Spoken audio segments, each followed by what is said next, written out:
అది తృతీయ ప్రత్యామ్నాయం అయ్యేది ఆమ్ ఆద్మీ పార్టీ. అతనికి ఒక్కడికి అవకాశం ఉంది, ఇంకా దేశవ్యాప్తంగా విస్తృతపరచుకోవడానికి అవకాశం ఉంది. ఎందుకంటే సామాన్యుడిని టచ్ కాగలుగుతాడు. కాకపోతే ఇప్పుడు ఈ కరప్షన్ కేసెస్ వీటి ట్రాప్ లో పడిపోయి అతనికి పార్టీ విస్తృతి, పార్టీ విస్తరణ మీద దృష్టి పెట్టే టైం లేదు. దాని ఇంపాక్ట్ తృతీయ ప్రత్యామ్నాయం లేకుండా పోయింది. ఇప్పుడు దేశమంతా అంగీకరించగలిగే నాయకుడు ఎవడున్నాడు? ఇప్పుడు అఖిలేష్ యాదవ్ని ఇక్కడ మనం అంగీకరిస్తామా? ఇప్పుడు మోడీ గురించినే మనం 100 సార్లు మాట్లాడుతున్నప్పుడు ఎవడో లాలూ ప్రసాద్ యాదవ్ను, లేకపోతే తేజస్వి యాదవ్ను, అఖిలేష్ యాదవ్ను వీళ్ళని చూస్తామా మనం? లేదా ఇక్కడున్న చంద్రబాబు నాయుడును, జగన్మోహన్ రెడ్డిను, నవీన్ పట్నాయక్ను అక్కడ వాళ్ళు చూస్తారా? వీళ్ళందరూ కలిసి ప్రాంతీయ పార్టీలు జట్టు అన్నారనుకోండి, అలాంటి కలగా పొలగపు కూరని వద్దనుకుంటున్నారు జనం.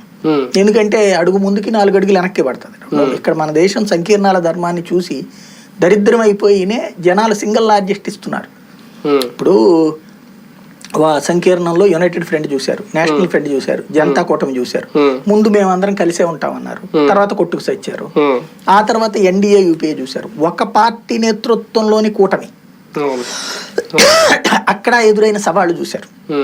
జయలలిత లాంటి వాళ్ళ దరిద్రం ఏంటి, లేకపోతే డిఎంకే వాళ్ళ తలనొప్పులు ఏంటి, లాలూ ప్రసాద్ లాంటి వాళ్ళ పెంట ఏంటి. అందుకని సింగిల్ మెజారిటీ 2 ట్రిప్పుల నుంచి బీజేపీకి ఇస్తూ వచ్చారు. రేపు పొద్దున అయితే గీతే కాంగ్రెస్ మళ్ళీ జాతీయ ప్రత్యామ్నాయం కావచ్చు.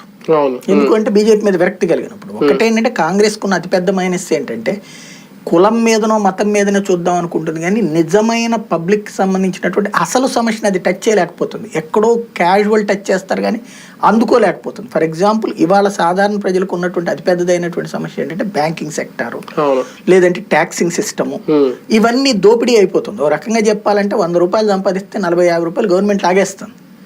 ఇలాంటి సిచ్యువేషన్ మీద విరక్తి ఉంది మధ్యతరగతికి, వ్యాపారస్తుడికి, పారిశ్రామికవేత్తకి. కానీ దాన్ని అడ్రస్ చేయగలిగిన కెపాసిటీ రాహుల్ గాంధీకి లేదు. రాహుల్ గాంధీ అనేటువంటి ఒక కేవలం ఎమోషనల్ మీద కమ్యూనిస్టుల ఐడియాలజీతో పెరుగుతున్నాడు. అతను కమ్యూనిస్టులకు సంబంధించిన సంఘాలతో తిరుగుతున్నాడు. ఎంతసేపటికి కుక్కకి బిస్కెట్ ఇస్తేనో, లేకపోతే కనుక వెళ్ళి పేదోళ్ళ పక్కన నుంచినో ఫోటో దిగితేనో అదే తనకి ఇది అయిపోతున్నాడు. అది ఒకనాడు ఇందిరాగాంధీ బతుకున్న రోజుల్లో, రాజీవ్ గాంధీ బతుకున్న రోజుల్లో, విద్యావంతులు తక్కువగా ఉన్నటువంటి రోజుల్లో ఆ ఫోటో చూసి మురిసిపోయేటటువంటి రోజులు. అప్పుడు ఆ రోజున ఉన్నటువంటి అవిద్య కారణం.